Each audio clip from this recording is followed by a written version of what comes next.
Assalamualaikum warahmatullahi wabarakatuh. Selamat sore ya buat teman-teman semuanya, khususnya yang selalu menantikan video terbaru, updatean terbaru dari channel Solusi. Terima kasih banyak ya buat teman-teman semuanya yang sudah mau mensupport, mendukung selalu ya channel Solusi Utang.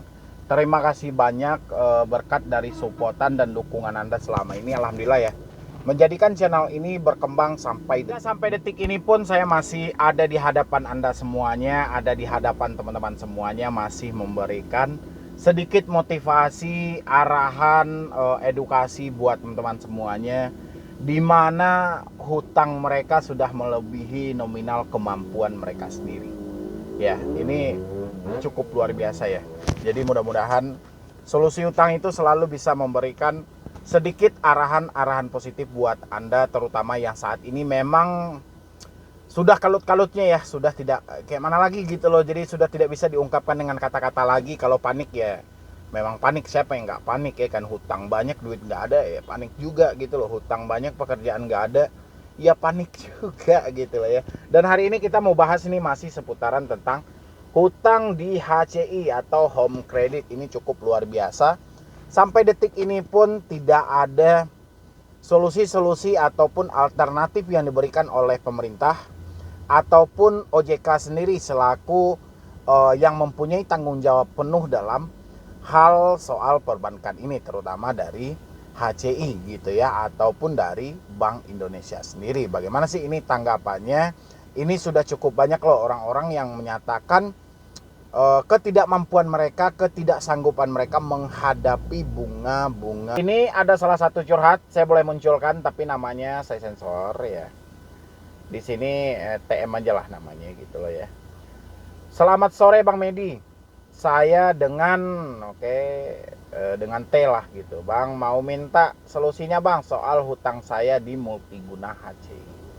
Jadi gini Bang, saya dulu nasabah yang nggak pernah telat bayar di HCI. Udah beberapa barang saya ambil dari HCI dan semua lancar. Singkat cerita, karena lancarnya saya dalam pembayaran, saya jadi sering ditawarin dana multiguna. Kebetulan waktu itu saya mau buka usaha, nah akhirnya saya tergiur untuk meminjam multiguna sebesar 11 juta. Saya terima sekitar 9 juta. Sekian gitu, lupa nominalnya belakangnya, dengan ansuran 36 kali 6.500. Oke, kita kaliin dulu ya biar kita jelas ini nominalnya itu sebenarnya berapa sih. Dia pinjam 11 juta, yang dia terima itu cuman 9 sekian, 606.500 dikali 36. Wow, cukup fantastis. Nilainya di sini 21.834.000. Oke. Yang penting kita jelas dulu dong. Ya. Saya terima sekitaran 9 juta gitu, lupa nominal belakangnya, dengan ansuran 36 kali 606.500 per bulan. Setelah jalan sekitar 15 ansuran, saya kena PHK. Berarti 15 dikali 600 dikali 15. Oke, pas ya. Terbayarnya 9.097.500. Oke lah ya, karena nilai pokoknya cuma 11 juta, habis itu potong-potong dia cuma nerima 9 juta sekian. Oke, jadi ini udah dibayar 15 kali, nominalnya sudah 9 juta lebih ya. Saya kena PHK dan usaha saya mulai kolab karena pandemi. Akhirnya saya gali lubang tutup lubang untuk mencukupi kebutuhan serta mengansur di tengah-tengah COVID-19. Saya sudah benar-benar tidak sanggup bayar lagi dan sering ditelepon oleh DC hampir sehari 40 kali dengan nomor berbeda-beda. 40 kali loh dalam sehari dengan nomor yang berbeda-beda, ya panik dong ya. Nggak mungkin nggak, pasti panik gitu loh ya. Dan tidak mengenal waktu, saya sangat terganggu dan pikiran saya kacau. Akhirnya saya terjerat di 2 aplikasi pinjol lagi. Karena saya pengen tenang, saya ganti nomor HP. Saya juga pindah tempat tinggal dari Jakarta ke kampung sambil saya berusaha mencari pekerjaan. Covid pun tidak kunjung usai, sampai detik ini belum juga saya bisa membayarnya kembali. Dan kemarin saya dapat surat yang isinya seperti yang saya lampirkan di bawah ini. Jujur, niatan untuk membayar saya selalu ada di pikiran saya. Tapi dana belum ada. Bagaimana solusinya, Bang? Saya benar-benar bingung. Oke. Ini suratnya saya juga munculin sama teman-teman semua itu di layar.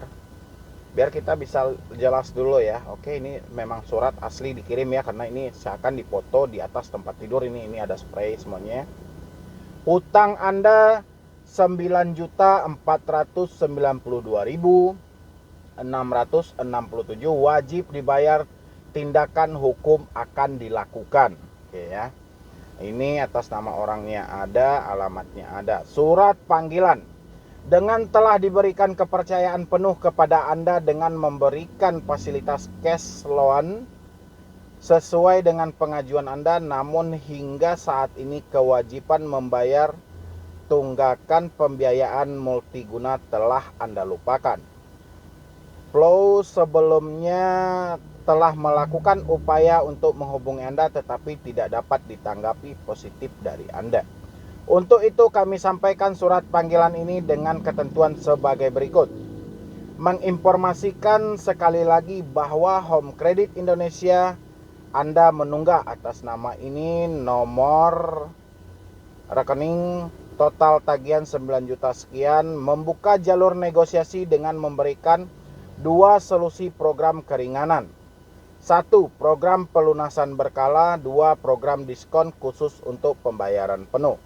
Anda telah terlambat melakukan pembiayaan total tagihan merupakan kewajiban, sehingga hal ini merugikan. Atas tindakan tersebut tidak menutup kemungkinan bagi kami untuk melakukan tindakan hukum sesuai dengan ketentuan dan peraturan perundang-undang negara Republik Indonesia yang berlaku, secara perdata maupun pidana. Mohon segera melunasi tagihan virtual account Mandiri atas nama pemilik. Apabila tidak ada tanggapan dari Anda, maka kami anggap surat panggilan ini telah diterima untuk sekian kalinya. Jika Anda tidak memiliki niat baik untuk melunasi total tagihan, karena itu kami akan melibatkan kantor hukum untuk mengirimkan surat peringatan hukum. Setiap biaya-biaya hukum yang terjadi akan ditambah ke akun Anda sebagai biaya hukum. Salam hormat, Collection Unit FLOW atau Flow gitu ya. Oke, cukup. Jadi saya sudah menyimai beberapa kalimat curhat dari teman-teman di sini. Mungkin yang Anda alami semuanya hampir sama. Ketika kita mendapatkan satu surat somasi berupa isinya peringatan ya, dengan ada satu penekanan, apabila kita mengabaikan atau kita tidak menanggapi surat ini, maka kita akan diproses baik secara perdata maupun secara pidana ya. Oke. Di balik untuk tanggapan sebuah surat ini, yang mereka butuhkan adalah tagihan kita ya. Yang jadi pertanyaan sekarang, kayak mana orang memberikan tagihan mereka sementara mereka sudah tidak mempunyai uang. Adapun negosiasi demi negosiasi, dua hal yang dilontarkan dari HCI tadi ya adalah, yang paling pertama itu negosiasinya program pelunasan berkala. Oke, program pelunasan berkala ini boleh nih kita tanyain keterangannya seperti apa nih ya, dan bagaimana dengan nominal uang yang sebanyak 15 kali telah kita bayarkan sebesar 9 juta. Sementara mereka masih menagih hutang kita sebanyak 9 juta lagi. 9 juta tambah 9 juta berarti 18 juta sekian. Sementara yang kita terima cuma 9 juta sekian.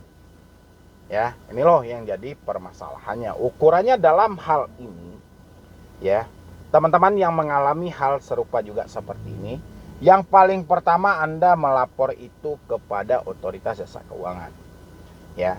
Setelah itu Anda juga melapor kepada AFPI karena ini bunga cukup luar biasa ya. Tapi di sini yang saya tangkap adalah si debitur menyatakan dia tetap masih ada niat ya. Berarti dia masih mengakui dong, mengakui bahwa dia mempunyai hutang di dalam HCI ini. Kalau dia masih mengakui, berarti unsur pidana tidak ada dong. Ya, kan nggak ada. Dia mengakui memang dia, tapi yang jadi permasalahannya hari ini adalah uang tidak ada. Ya, jadi teman-teman semuanya, simpelnya aja, nggak perlu takut dengan hal ini, nggak perlu cemas, karena tujuan mereka adalah tagihan, tujuan mereka adalah uang, sementara keadaan kita hari ini adalah jauh dari uang. Jadi kita ada bertolak belakang dong antara permintaan mereka dengan kenyataan hidup kita. Kenyataan hidupnya, orang ini tidak mempunyai uang lagi. Sementara desakan dari surat somasi adalah harus ada uang untuk menyelesaikan hal ini. Kalau untuk menanggapi surat ini, kenapa tidak? Besok pagi aja bisa ditanggapi kok. Tapi kalau mereka menyatakan harus ada uang hari itu juga, ya tergantung kemampuan dari si debiturnya. Ya, yang penting Anda nggak perlu cemas, nggak perlu khawatir dengan bahasa-bahasa hukum yang ada. Insya Allah itu aman-aman saja. Ya, yang penting hari ini adalah kayak mana Anda bisa memperbaiki hidup Anda tetap berusaha, tetap bekerja, kumpulkan uang sedikit demi sedikit, nanti negosiasikan pokok yang ada. Ya, kalau soal bunga itu di belakang.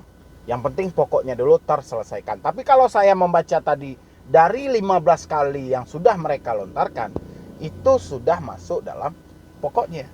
Ya, berarti atau jangan-jangan yang 15 kali itu hanya bunganya aja di awal dulu, pokoknya di akhir. Kayak mana itu ceritanya ya? Ukurannya ini sudah menjadi hal yang sangat penting dari Otoritas Jasa Keuangan untuk pembenahan segi perbankan yang ada di Indonesia. Yang selama ini selalu melontarkan tekanan demi tekanan besarnya bunga yang mereka terapkan untuk masyarakat. Ya, apalagi masyarakat Indonesia ini awam nih, segi bunga mereka nggak memikirkan hal itu. Yang mereka pikirkan saat mereka membutuhkan sebuah pinjaman adalah yang penting mereka dapat uang. Dan ketika uang itu sudah di tangan mereka, malah petaka besar yang menghampiri mereka. Ya, jadi teman-teman semua juga bisa nih belajar dari kesalahan-kesalahan teman-teman yang telah terdahulu, bahwa mereka tidak pernah memikirkan dan mempertimbangkan ketika mereka ingin mengambil suatu pinjaman, berapa sih besaran bunganya, berapa sih besaran dendanya, ini harus dipertimbangkan loh. Ya, kalau sudah nominalnya itu mencapai hampir 100%, ya oke, 100% itu mereka pasti berpatoknya 30% per tahun. Ya, atau 30% lebih dikit per tahunnya. Tapi nominal sampai habis tenor itu 100%. Ya, itu cukup besar. Jadi kalau saran saya, untuk solusi di dalam ini nggak perlu bingung juga, nggak perlu takut juga. Karena tujuan mereka adalah uang Anda, tagihannya. Ya, tagihan Anda sebesar 9 juta tadi. Saat ini Anda tidak punya uang nih. Kayak mana Anda mau memaksakan untuk Anda tetap membayar, tetap harus ada uang? Kan nggak mungkin. Otomatis kan kita harus bekerja dulu, berusaha dulu, kumpulkan uang dulu. Jadi tinggal Anda benahi hidup Anda, kumpulkan uang Anda sedikit demi sedikit, nanti negosiasi dengan jelas dalam penyelesaian hal ini. Ya, sebenarnya kembali ke tingkat kemampuan Anda. Kalau soal somasi-somasi seperti ini sudah hal biasa. Ini karena sebatas untuk teguran atau mengingatkan kalau misalnya Anda lupa dalam suatu perjanjian yang telah kita sepakati. Kan itu aja bahasa mereka. Ya, yang penting nggak usah panik, benahi hidup Anda, kumpulkan uang Anda, selesaikan masalah Anda satu persatu. Itu pun kalau rezeki berpihak kepada Anda. Kalau rezeki nggak berpihak kepada Anda, ya kita mau apa lagi? Kan tujuan mereka uang itulah yang jauh dari kita ya. Yang penting jangan bingung, jangan stres, apalagi melakukan hal-hal yang merugikan diri Anda.